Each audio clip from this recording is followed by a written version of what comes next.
I'll jump into the call and I'll explain why this call idea came into mind. It really came into mind when Lee and I were connecting over some call, and we thought that we should invite you. The Israelis and the Americans had just bombed Iran. And we thought, what most integral people would say is like, we should hear from Jeff Salzman what he thinks about this. We thought like, we should call Jeff and like have a call with him about, what's the integral take on this. And really like, as soon as I said it, I felt like how completely ridiculous, really, in a way. By the way, I should pause for a moment and just say that Jeff and I are both in Boulder, Colorado, and it is like howling, whistling winds right now. It's really crazy. So some of the whistling in the audio might come through. But yeah, back to Iran and sort of expecting Jeff or the integral theory and practice or the integral view to kind of have anything of any wisdom to say. I just suddenly felt like it's kind of ridiculous. And yet I think within this community, there's also an expectation that we engage in complex conversations or that we have something to say about something really complex going on. So I think Lee and I are going to muddle through this interview as well, because we were sort of just throwing it together and wondering, what are we actually talking about? And it's kind of a muddle-through-ism right here. And on our previous call, Jeff, you were talking about something which I don't even remember anymore, but you so beautifully threw out this phrase of muddle-through-ism. Like, it kind of points towards epistemic humility. It points towards practicing vulnerability. It points towards uncertainty and ambiguity as being okay and as being something we can actually practice.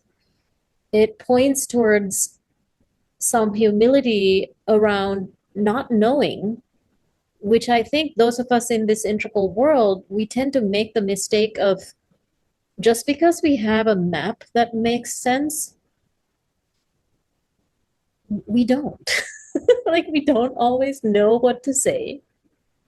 And the other thing, which I think, Jeff, you and I will know about this going way back in this movement as well, is you might remember even, 20 years ago when we were trying to run things like the Integral Institute, there would always be, people who get angry that Ken Wilber isn't speaking about something that's important that's going on in the world. Like Ken hasn't said anything, and how dare he kind of thing. And then throughout this little tiny little integral history, we hear that sentiment often. Like, why isn't the integral community saying something about Israel, Gaza? Or why is there no big statement made or something, about Russia, Ukraine? Or now you did have a bunch of videos on Russia, Ukraine when that happened. And I'm also just thinking, that's kind of a crazy expectation as well of whoever who is maybe more seen or more visible in the community. And you're certainly someone who is seen as more visible in the community, even though you've also taken a step back. All of this brings me to this idea of muddle-through-ism as maybe a really wonderful integral practice. That those of us who get angry for someone not making an integral statement should also be practicing integral muddle-through-ism and saying what they want, what they wish to be said by someone else by themselves. Speak up. You say it. Why are you expecting someone else to say it? Or why are you expecting someone else to do it? You do it. And I think what we can then do is allow for more of this muddle-through-ism as a safe place to do that. That there ought to be safety to act through the bravery of that is required to muddle through, bumble along, and just be a mess if we need to. So here's, we're in the midst of an ongoing war, multiple wars. People have anxieties about that. People are extremely biased throughout the world about multiple issues. People have anxiety about losing jobs and livelihood to AI. People have concerns about climate and stuff. And certainly here in Boulder, Colorado, we have had the hottest winter since 1865. And the East Coast got plummeted. So, I mean, I understand there are all these anxieties, and I want to do what you, Jeff, brought through into the mix, that we are also just muddling through. And there's some kindness and compassion and empathy in just being able to even say that. Just chill, like take a chill pill, take a Valium, relax. Uh, and in the big scheme of evolution, aren't we even supposed to be confused the hell out of our minds with what's going on? Isn't that a part of the ride as well? So Yeah. that's just a big muddle through of my own, of just like vomiting what's come up for me. And then I just wanted to hear, what is your own practice? I Hmm. could also see how you ran the Daily Evolver for multiple years to sense make, and then you Hmm. stopped. And after a year or two of stopping, you also came up with saying, I'm just muddling through. I don't know about all this sense making. So Yeah. over to you, Jeff, wherever you want to take us, wherever you Yeah. want to jump in with this idea of muddle-through-ism as an integral Yeah. practice. Yeah. Well, thanks, Namali, and thank you, Lee, and thank you, everybody, for listening. And yeah, I'll give you the view from Jeff. How about that? What I have to offer in terms of the view from Jeff, if you will, is the employment of integral theory to this situation and into really all situations. Molly, you talked about not knowing, and that's sort of a version of it in a way, but it's also there's a super knowing. We know way too much. No, I don't know if we know too much. It's probably right on schedule what we know evolutionarily, but we want to be able to expand enough in terms of consciousness. As integral practitioners, we see ourselves as moving intentionally into a second tier or moving from green, orange into a teal, turquoise world where and by doing that, we turn subject into object. That's the practice. And so we see ourselves, for instance, as being outraged. Okay, rather than just being outraged and suffering from it, although outrage is a life force, evolution loves outrage in a way. It's not pleasant, it's not great for your relationships, it has its downsides in terms of collective action, but it beats depression, it beats nothing, you know. So you could feel your outrage, and the idea is I want to see Jeff, and I want to see Jeff's outrage. And I see that it gets me off the couch. I see that it sharpens my mind. I see that it does evoke action. And I see that it has something to say. And inevitably, the thing it has to say is this shouldn't be happening. It's awful that it is. I can't stand it. And somebody has to be blamed or condemned. And that person might be me, actually, generally is in some way. And you can apply that to all of the problems of the world. And the only real answer to that is that you want to turn it around into some version of, okay, I can accept, I can live with that this is happening. And the reason I can is because it is happening. And I can either live in a fantasy world or I can be friendly to reality. And, that gets us to these big truth systems like the great religions. We live in a world of samsara. We live in a world of suffering. We live in a world, this is just the way it is. I didn't make the rules. Or in the Christian conception, we live in a world that's fallen, it's sinful, and we can, it's separated from God. And we can object to that, and we do it. I think evolution wants us to, because it helps us to move into the next stage, which is seeing it in a loving way rather than being it. So this is not only an evolutionary move for each of us individually, but it's also a move in terms of the culture at large. For most people probably on this call and in the integral world and in the leading edge of culture, we're green. That is, we're deeply sensitive to all of the false promises of history of progress taking us to happiness, or tribe winning, or our religion winning and finally bringing peace on earth. All of that's been deconstructed. There's no hope left. But what we have is a great sensitivity to the suffering of the world, to the exploitation of the strong, to the weak, to all of the all of the suffering in the world. And we're networked. We're on the planet, and we can feel it all. We got 24-hour news. We've got, the news. I mean, these days I consider it the narrative. Mm-hmm. Did you check the narrative today? And there's 20 of them. So which narrative did you check?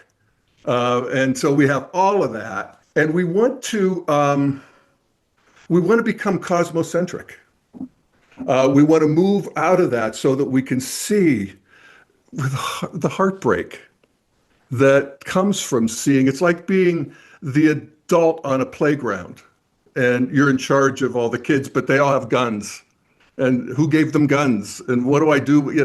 And they're hurting each other. And so there's a cosmocentric move. That's the move into integral.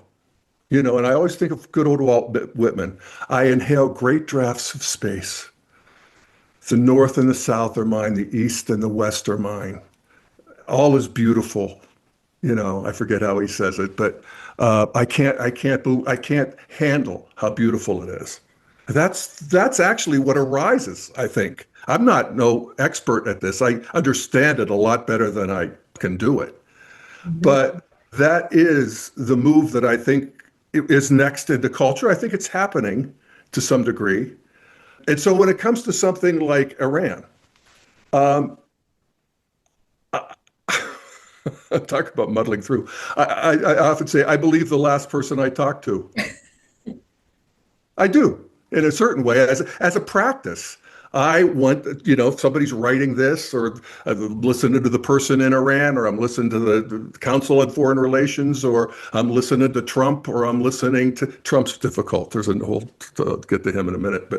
But still, there's any number of reasons why this should have happened, why it shouldn't have happened, what's going to happen now. You can see the various narratives as they arise all day long. They're grinding their way through the internet, and we can see that they Straits of Hormuz and the bombing in here. And did we bomb the children? Did we mean to? Did we not? Did we? Then we turn to. Here's just a simple back pocket practice that I do these days. I don't believe anything for a week. I let the original narrative that everybody is using to further their point of view, and getting in there as early as they can with the most outrage, because outrage moves people. This is Trump's secret. It's red, basically.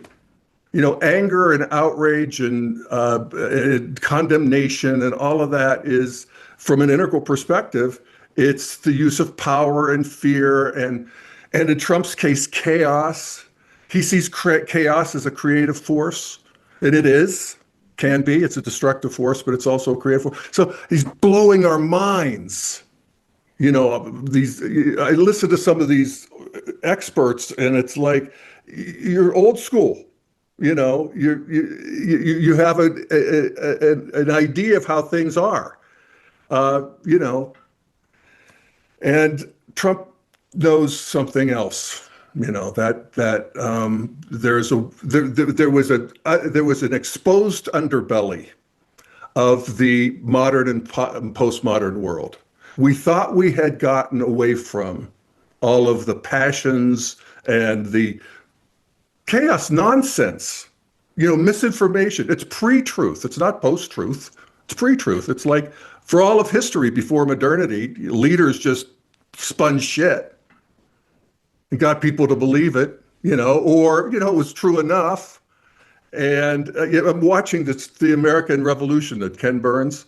It's like they fought this unbelievably brutal war. I mean, that's another thing is that just as a larger gift, thank you, Integral, that Integral brings us is, despite the fact that we are far more plugged into the suffering of the world, there's far less of it in terms of per capita, and far more people living decent, free lives that would be paradise to our ancestors, the land of milk and honey. And it's not even, the rivers are flowing with honey. What a mess that would be. We buy honey in our little bears, our little plastic bears. So great. And milk in cartons. You don't even have to hunt the water buffalo. So we need to remember that too. And we can actually see that when we have that cosmocentric view. It's like, ooh, I can see it instead of be it. Oh, look at the suffering, but also look at the vertical dimension. Look at the nature of the suffering. Look at the causes of the suffering. Look at how less suffering causes more upset. Look how, in some ways, in a war zone, it's as bad as it's ever been in any stage of history. You're watching your kid get blown up. I mean, it doesn't get any worse than that. And it's still here in that form. And so here we are in samsara, in this fallen world. And just to move with that analogy a little bit. So what did Jesus and Buddha say about how to handle that? Jesus said, give everything you have to the poor, take up your cross, and follow me. Buddha said, basically a lot of the same thing, non-attachment, service, renunciation, expand to heaven, to nirvana, where you can be of service. And that's difficult. It's difficult to be of service, especially, we're basically, we can vote, we can do these Zoom calls and, inveigh for our points of view. But we can also pray. And we can also do loving kindness meditation. And we can also just, here's my practice these days, walking around town and wishing people well, instead of wondering why they're conspiring to annoy me all the time, which is that's my default, so I still do a lot of that, but, not as much as I used to. And I think, changing the vibe is something we can actually do. And it's sometimes I think you just be outraged. I think there are some people who choose outrage. And I can't say that, I don't know what karma people have. I don't know where they are in their journey. And so, I'm not trying to talk anybody into or out of anything. I think everybody should be, exactly who they are. Now, that's a koan in and of itself that's worth, bringing an expanded awareness to. Look at Namali. Look at me. Wow, what a puzzle. What a project. So anyway, so maybe I'll wind down there for a minute and see what people think. And That's just beautiful, Jeff. It's almost like we can end the call here. You just gave the most I solved the problem. You just gave a beautiful sermon, really. You just took us to church. Yeah, I mean, Yeah. I know Lee was going to ask you a question. I'll just simply say two things come to my mind about this call really being about and what you just shared. Something you often say, which is that evolution is beautiful but not pretty. How easy it is to forget that. Yeah. And the other one that Ken often says and confuses the hell out of most people, which is that it hurts more, bothers less. Mhm. Yeah. Yeah. It hurts because, we got that green sensitivity. We want to keep that as we move into integral. In fact, that'll continue to grow. It all does, actually. But it bothers us less in that we're not just running that this shouldn't be happening scenario. It's awful. I can't stand it. Somebody needs to be blamed. Maybe me. That we've tried to stop running that monologue. And then it bothers you less because you're here to be of service. You're going to die anyway. That's the take up your cross. It's like, whatever happens to me. Now, this is some high-end spiritual teaching. It's not for the householder. I mean, I am not going to give everything I have to the poor. I mean, I should. I mean, I shouldn't eat meat from the industrial farms. I mean, there's so much that my hypocrisy has no end. But at least I have less of it than I used to. I see it and not just be it. And then that's my version of probably muddling through, I suppose. Yeah, wonderful, Jeff. So, what I want to ask you to dive into is basically this polarity of the cosmocentric perspective and being embedded in the world and experiencing all of the turmoil that goes with that. So, what you were saying about wishing people well that you meet is, from my perspective, the largest framework for that is basically realizing that everything that exists is an expression of the ground of being that we all share. And so basically when you're meeting someone else, even if you're passing them in the street, it's basically a biography of the ground of being going all the way back to the Big Bang, basically, and then for you and for them, and they're meeting in this current moment. So there's a wondrousness and there's some miraculousness in that. So at least from my perspective, if I can muster that framework, then it's very easy to feel that interconnectedness and to wish someone well, because it's basically you're aligning with the perspective of the whole. And at the same time, that framework of the cosmocentric, as you say, you see basically reality unfolding as it is. And at the same time, as Namali was saying in the introduction, very frequently we experience pressure from people in our environment to take a particular position. So how do you balance the, let's say, the all-encompassing perspective of cosmocentric awareness with the necessity to sometimes take a position, and when not to take a position, because in some cases, if we can't influence a situation, then it seems somewhat foolish to take a position if there's no effect. And in other situations, it can be cowardice not to take a position and unethical. So speak to that, if you will. Isn't that great? That's such a good question, Lee, and it's I think something we all struggle with. Um, I the, expect you the, to solve the, this as well. So well, the last part of what you said just made me think of a line that I learned from Scott Peck, the guy who wrote The Road Less Traveled. Grew up a Quaker, and so they did the Quaker meetings. And the Quaker meeting is a very simple thing. People sit in a circle, and there's two rules that you have to follow. That's it. One is to speak when moved. The other is to not speak when not moved. And the sin is to speak when not moved. So that just I just have to be seen, and I have to I just have to talk. And the other sin is to not speak when moved. So that's the sort of negative way of putting it that's I think really powerful. And I think that's roughly a good guideline for being with people. People don't want to hear the cosmocentric view. People don't want to hear, well, on the other hand, Trump is, Nobody wants to hear that. And it's so funny because you can be 90%. I'm with my liberal friends here in Boulder. That's why I came here when I was young. Because I wanted to be, and I am progressive. And so if I could be 90% with them, but if I'm 10% not with them, it's a problem. And that 10% sticks in everybody's craw.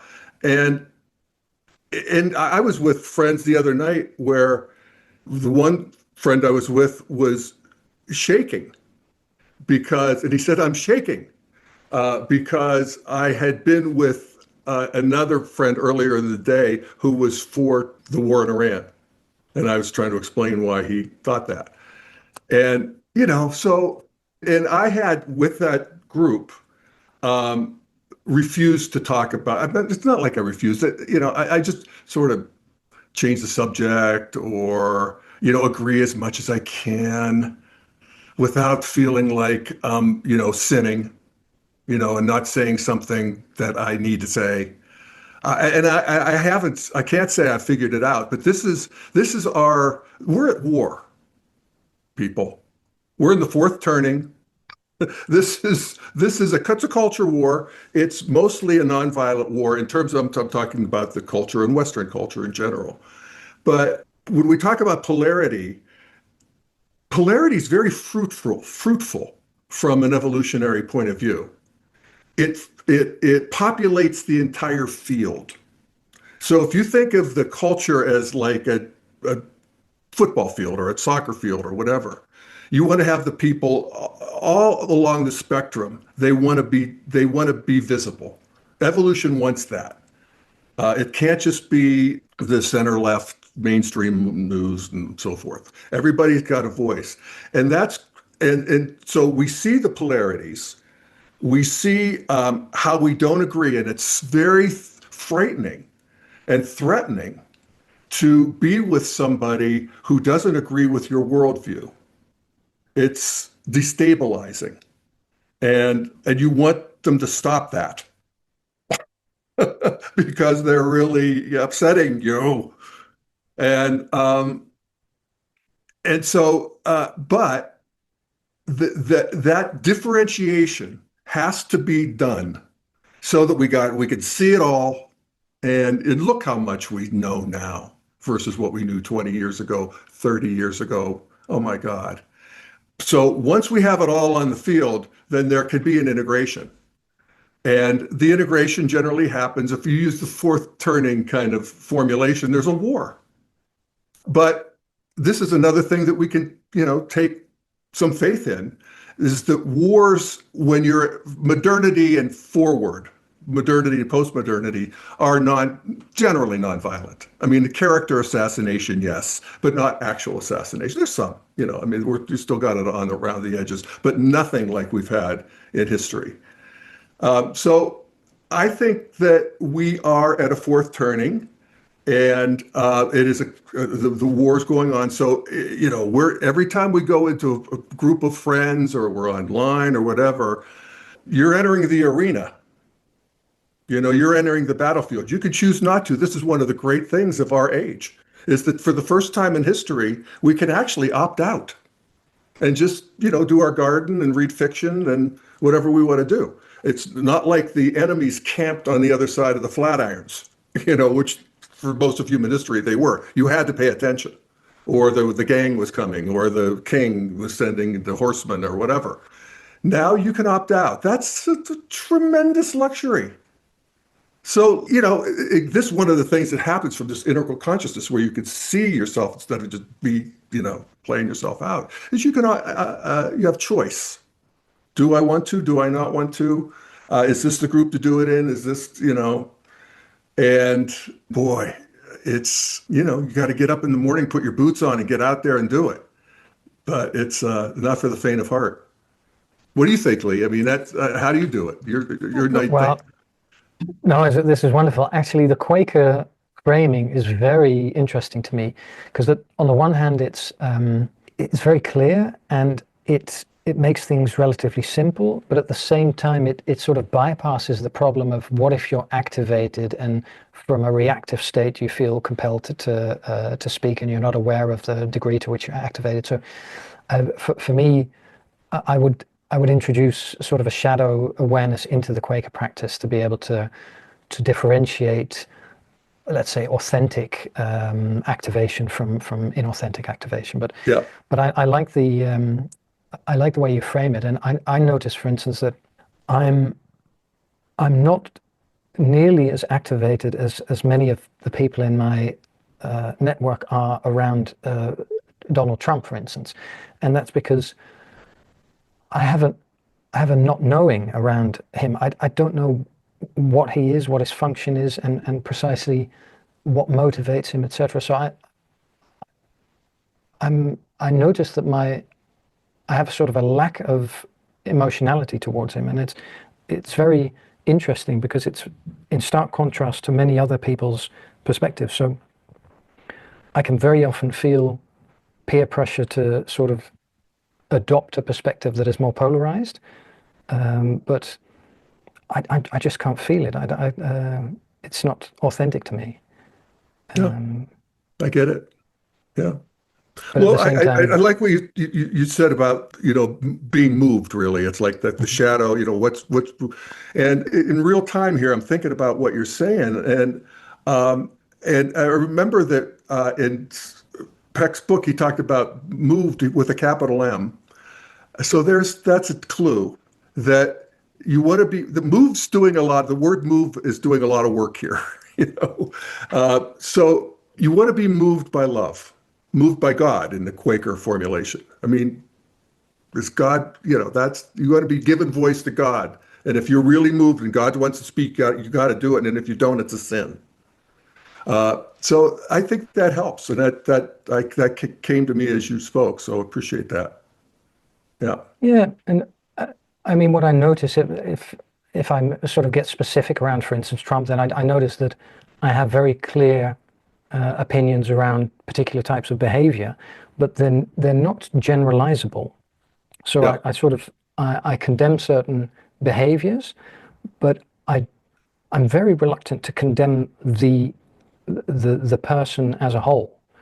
And I know in particular psychological frameworks, there's a differentiation between sort of accepting the person with a certain level of dignity and then sort of condemning particular behaviors. So that for me is a useful framework because it avoids generalizing and therefore creating a symbol that becomes activating and that fills me personally with reactivity. So I'm noticing, at least in myself, that I enjoy retaining nuance even in relation to very polarizing figures. Yeah. Right on. Me too. We can close the call again. Yeah. Why are we even having this call? That's great, Lee. Yeah. Yeah. Thanks. Yeah, I often sometimes say, speak to the pattern and not the people. And that's a kind of an integral practice also, which is to connect the dots. Like you can try to pay attention to the pattern of what's going on. And we don't have to get hung up on speaking about a person or a group of people in that way. So I think even in these big global conflicts, it's kind of futile to some degree speaking about individuals. But the problem also is that individuals have power to enact good or bad actions. So it's hard to run away from speaking about individuals as well. But also speaking about people or anything, Lee and I were kind of talking about different things we can bring to the call. And one of the things that also came up is how not taking an explicit position on a given topic is also an expression of holding space for multiple perspectives, like just being quiet sometimes. And there's something almost sort of apophatic about it, via negativa, which is kind of very popular in certain wisdom traditions where like in mystical traditions, where the honest confession of I don't know, I can't hold all this, becomes itself a form of clarity, almost making a commitment to that via negativa apophatic path. We can do that, and yet I think the when you were speaking about being moved, how do we also not collapse into that also being like a spiritual bypass, or I don't want to say anything because I might get in trouble, or just there's also that saying, speak up even if your voice quivers. That tension is also really interesting around how do we actually reflect and discern about the choice we're making to speak, to act, or to not. I'm just Yep. curious to hear about that Yep. from you. Very, very much all part of that, the practice really is just what did I always love what Ken said about one of the ways of looking at development is what you're able to be aware of. Just as simple as that, sort of a marker for how conscious you are. And so you want to be aware of more and more of those things that are going on within you, in second person with other people, the big winds of culture and history that are blowing, just take more and more into account. Yeah. And I think if we're really honest with ourselves, I think we do know, which is perhaps why development is also important. It is perhaps only with development that we also have a greater degree of honesty, greater degree of integrity about what it is that we're saying or not saying when no one is looking. So maybe that's just another part of bringing that questioning of the self, questioning of my opinions, my ways of collapsing, or my ways of saying something. Because I can also say something for the wrong reason, which is completely driven by ego. Doesn't mean that, being highly activated is any more authentic. It can be just a way of coping as well. Like if I say something, then maybe people will stop bothering me, or whatever. The ego is behind all of our actions. So I think this muddle-through-ism is also just paying attention to and discerning what is it that's needing to be known? What is it that is needing to be uttered? What is needing to remain quiet? You make me think of another thing that Scott Peck said that always stuck with me. And that is that the opposite of good is not evil. The opposite of good is laziness. Mhm. And so there is, you got it. I mean, we're here. There's some reason we're here. Yeah. We got to get on it. We got to be faithful to our life. Mhm. So, Yeah. I wish it was easier, Yeah. Namali Yeah. Lee. I think we can open up the call and see if anyone else has any questions, comments they'd like to make. Also, um, what keeps coming up for me is actually channel the rage, the outrage, the fear, the anxiety that we have about because there's never a lack of things to get outraged about. Um, if we're human, I think, and if we have a heart, we better be getting outraged about multiple things. But don't expect others to answer for you. Don't, if you have a bias, it's fine. You do the speaking. Channel your rage or your need for something into action, whether it's a prayer. Maybe, if you're completely outraged about the Iranian situation, turn it into some kind of action, whether it means picking up a book and reading about the history of Iran or Israel or whatever it is, making it into a prayer, um, getting together with friends and talking about it, asking people to challenge you. Heck, go to go to go to an AI and ask the AI to challenge you, and it will. It'll give you some great questions to think about and push against you if you're afraid to do that with a human. So And guess what? This is Marguerite. Go ahead, Marguerite. I was just going to say, let's just muddle through. Whatever you want to say, just say it, and we can all just muddle through it. Hi, Marguerite. Well, I just want to say thank you for making this call and the invitation for this topic, because I think it's very, very important. Whatever you three have said so far, I have been writing down, taking notes all the time. I just love it, and I'm very grateful for this. This is my biggest share. What helps me is, as I have said it, mentioned it sometimes in this community already, are the writings of Teilhard de Chardin. Mm-hmm. Especially what is the easiest for me to read is The Divine Milieu. It's in English, it's a small book.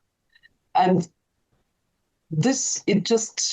how should I say it? It gives me strength. And he has had the most, his highest visions or whatever, in the trenches of World War I. And he's not a person who has theories in his mind. He always he experienced a lot of pain, and maybe all his writings have been forbidden by the Vatican as long as he was living. And still he has had such a great impact, also on integral life, on Ken Wilber, and so on, And I just want to underline what he says, what also psychoanalysis says, what you just mentioned, Normali, is just channel your fear, your also your desire, and your anger and whatever into action, to pray and action. And he if you haven't read it, I just highly recommend to read The Divine Milieu. I read it again and again. Well, thank you very much for this gathering. What comes up is a personal story. I was with a bunch of Trumpsters during the invasion of Israel into Gaza, and they were all very supportive of that invasion. And I just had this energy, like in a Quaker meeting. I just had to speak, but I didn't know what to speak. And I was scared to speak, but I went out into a kitchen where everybody was, and I said, what about all the people dying on both sides? And of course, and then it just hit me, can we have compassion for both sides? And everybody said no, except for one person. They said no, because they started demonizing the Palestinians. And one woman said, she has a picture of a little kid in camel, a Palestinian child in camel, and say, see, all Palestinians raise their kids to be terrorists. And I just said, I can't believe that, but can we still have compassion? And one other person on the Trump side, I'll just use that term, said, I do have compassion for both sides. I said, I take that as a win. And I left. So, gotta run. Yeah. But for me, it's kind of like Lee said, it's harder for me with the integral perspective and everything that I've learned and grown into, to take a position of anybody being right or wrong, even Trump, because everybody's doing the best they can from the integral position, I suppose. But I can bring that example that I gave. Maybe can we just send compassion to both sides? I don't know who's right, who's wrong. Maybe this invasion, bombing Iran will eliminate terrorism. I don't know. So this is just, we're muddling. I just love that. We're muddling through this. I am muddling through this. But one stand I can take is to pray for both sides and have compassion for all of us that are involved. And I need to make grow that even more. But and that's what has transpired here. And I just think the integral community and all the spiritual and growing up work that we do and the shadow work, all that stuff, to be able to come here, tell you guys this, because my heart was shaking, and it is still because there's fear, but I had to speak. So there. Oh, so Wonderful. good. Oh, thank you, Homer. It's very, very transmissive. Yeah. Yeah, man. Yeah. And perhaps just one thing to add, because at home it's really courageous, both you sharing now, but also in a relatively hostile environment of people whom you know disagree with you, to take a stand for the dignity and value of human life in general.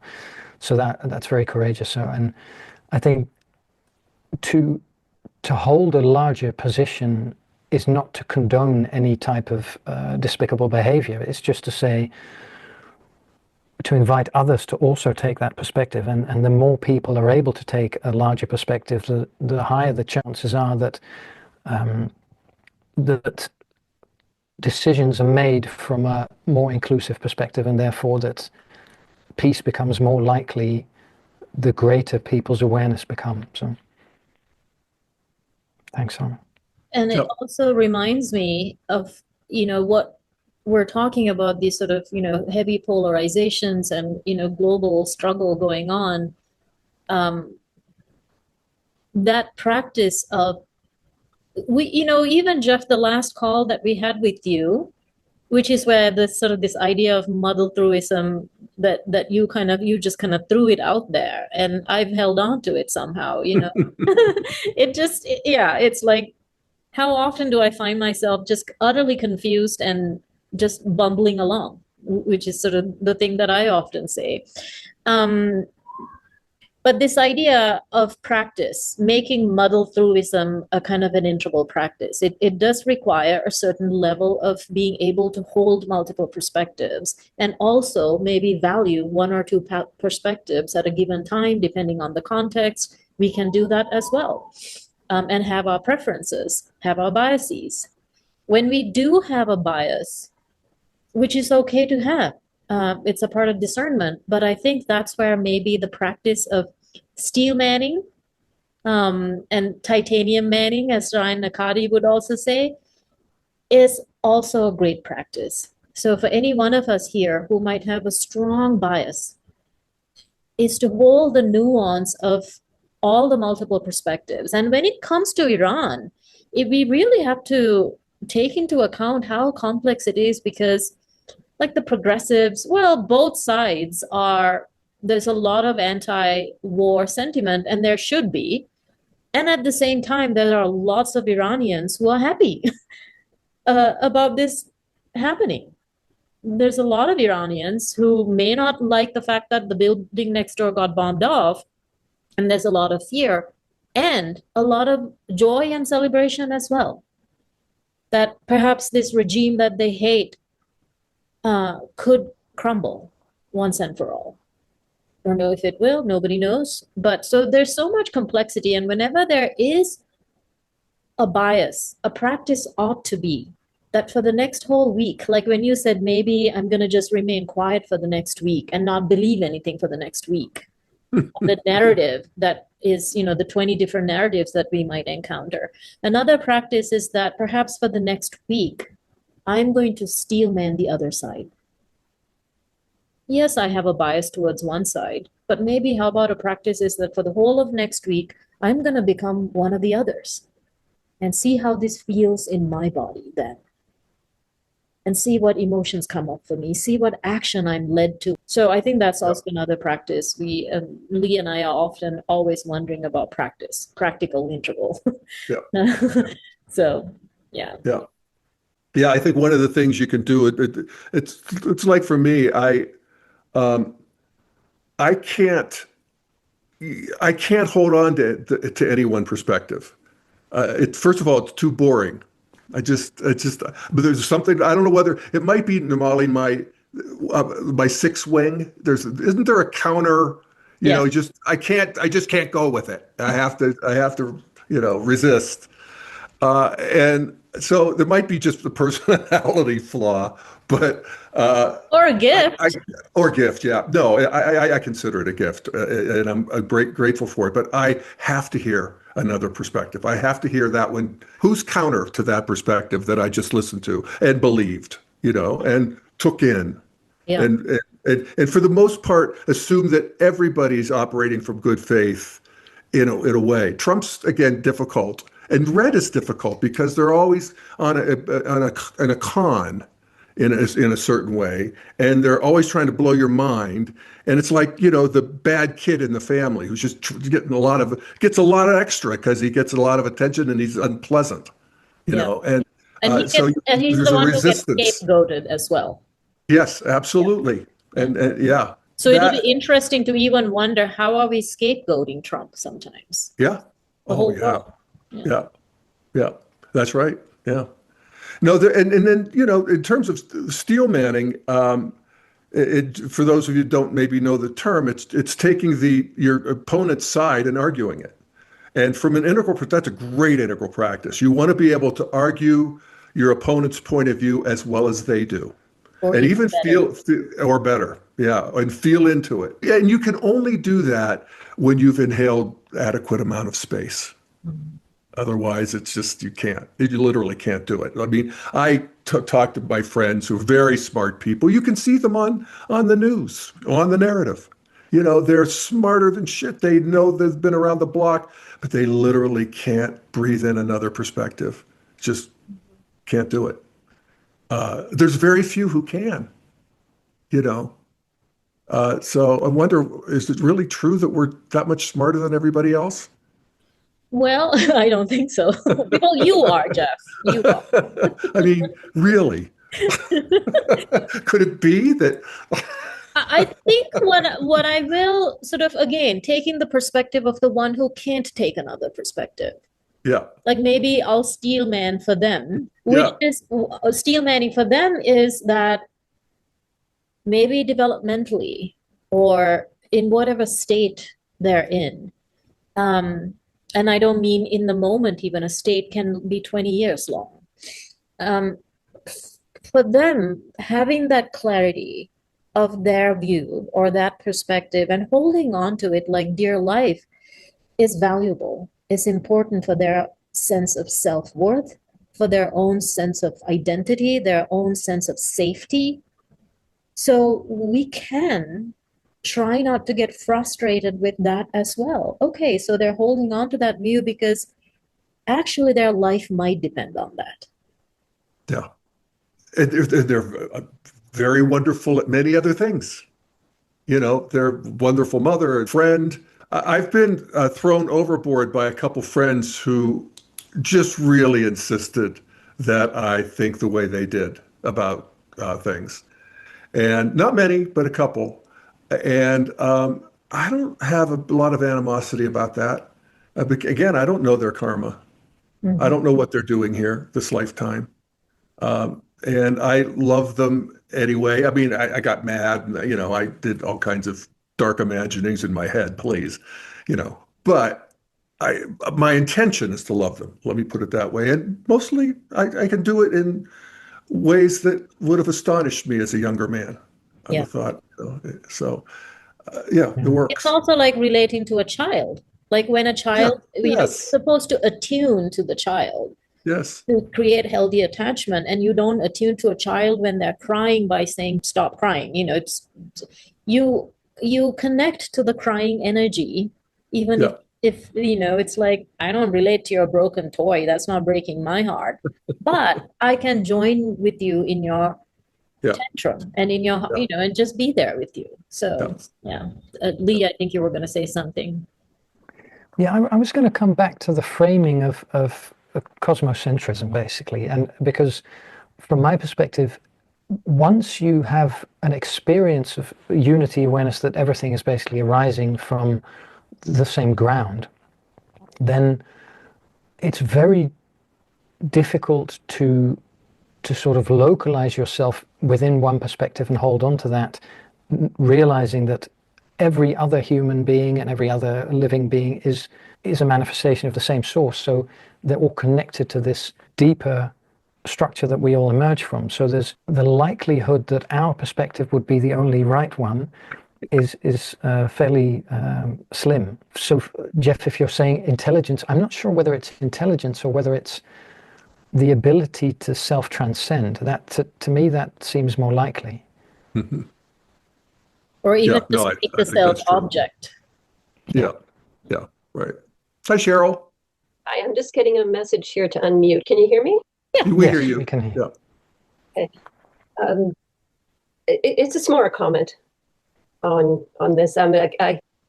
It's just so nice to hear from you, Jeff. Thank you. It's I think this is sort of like a warm blanket, just being kind of wrapped around his. Just find, and I'm sure this is the experience of many, but I just really relate very much to the way you express things, even to the point of saying, when you're out on the street and thinking, the mission of everybody else out here is to just piss me off, right? Well, the obvious. Well, that's the way my mind is going. Yes. Because Look at them. I know. I said, you have to walk right in front of me. Look how clear, why am I always the one who's having to move out of the way? Yes.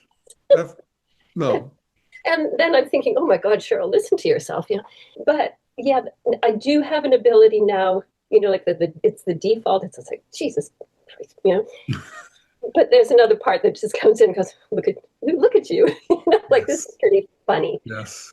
In a way too. So I just really appreciate hearing it, the way you say it. I can be friendlier to myself. Yeah. Yes. And also, from a collective point of view, looking at from the cosmocentric position on this planet and say, look at you, look at you people. Yeah. I mean, God love you, yes, it's, and we talk so badly about ourselves collectively, humanity, look, all we've done. I often think that if you had a friend who talked about themselves the way most of us talk about humanity, you tell them to go see a therapist. It's just this self-loathing. And cosmocentrism just invites you to just love the whole mess and see that it's an evolving mess. That's key. See that it's growing up, and evolution is alive in the system. That's one of the things. Who was it that mentioned Teilhard? That I so love about him is that it's so alive in him. It's one of the forces of nature. It's like the wind blowing, evolution. So yeah. You were going to say something else, Cheryl. Yeah. It's just when you said, I can't handle how beautiful it is. That really spoke to me too, because we can hear an awful lot and understand how beautiful it is. It was that you put, I can't handle it. And that just, really, really spoke to me, just how devastating at times that beauty could be. Yeah. Read Whitman. There's a documentary out about. Is there? Well, yeah, I think I saw it on Netflix. Oh, like a new something? Oh, it's maybe a year ago that I saw it. Okay. Yeah. So Whitman, a documentary. I'd love to see it. It was. I can't vouch for the the exact quality of it, but it certainly introduced me to him. Yeah. Anyway, thank you so much. Yeah, just a reflection before Namali pass it over to you.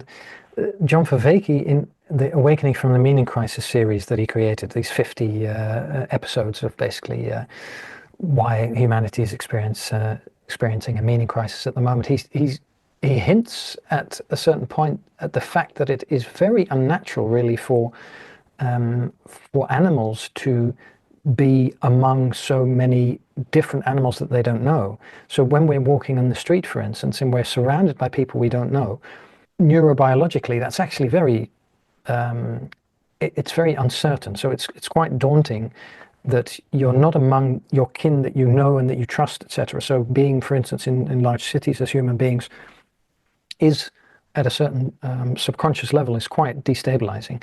And so I think it's a natural response, at least one that I also recognize, is where you can sometimes very easily slip into a protective mode, where you're going through the world and basically prepared to wall yourself off against the other that you encounter. That's very helpful to hear that. I like that, Lee. Yeah. Yeah. Cellular, almost. Yeah. And also, I know, Phyllis, you've raised your hand. I'll just say this. It's actually the honoring of the beige, like the very first parts of us that's just simply trying to survive. Yeah. Phyllis, go ahead, Phyllis. Yeah, what you just said, Lee. First of all, I have to thank you. Thank you. Jeff, you've been missed. I've missed you. And this has just been a beautiful conversation. Thank you.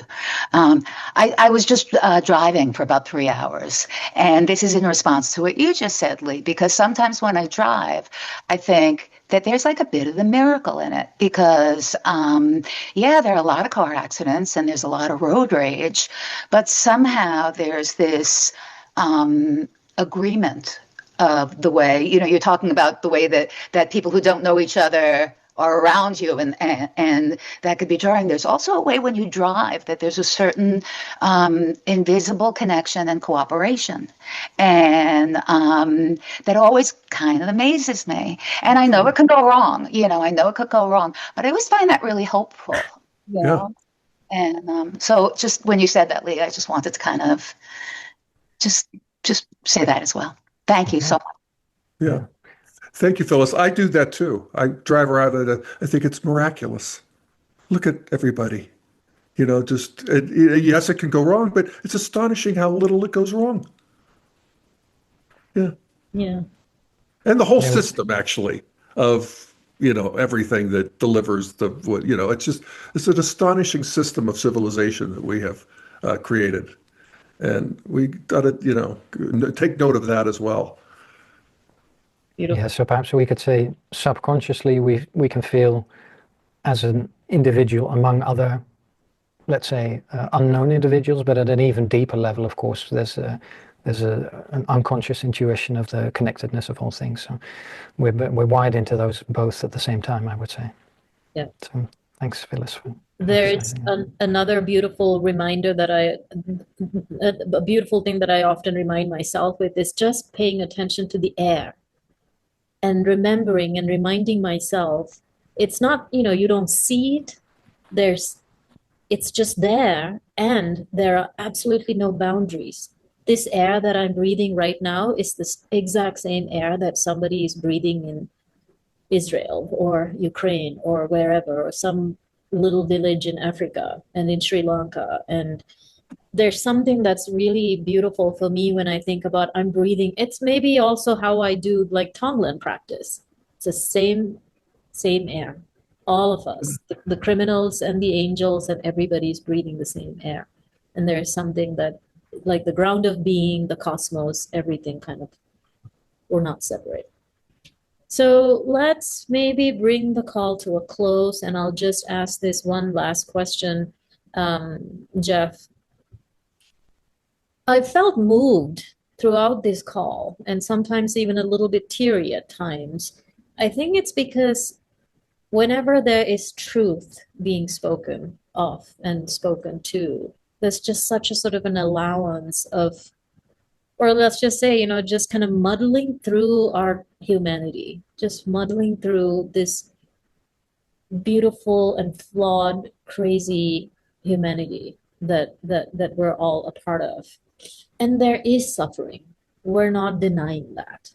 There is hurting. There's so many ways in which, Ken Wilber wrote that passage that I often read on many calls about being a divine schizophrenic, how we hurt more as we evolve. We don't hurt less.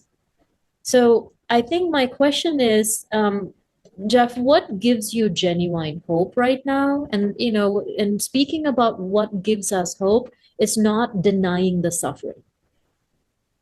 So with that sort of, and not the sort of, and it doesn't have to be like a performed optimism of a pundit, But the real hard-won hope that you might have when you look at the complexity of the world. You might have certain examples of an event or of a world event or a little thing that happened right here in Boulder or just anything really. What gives you genuine hope right now?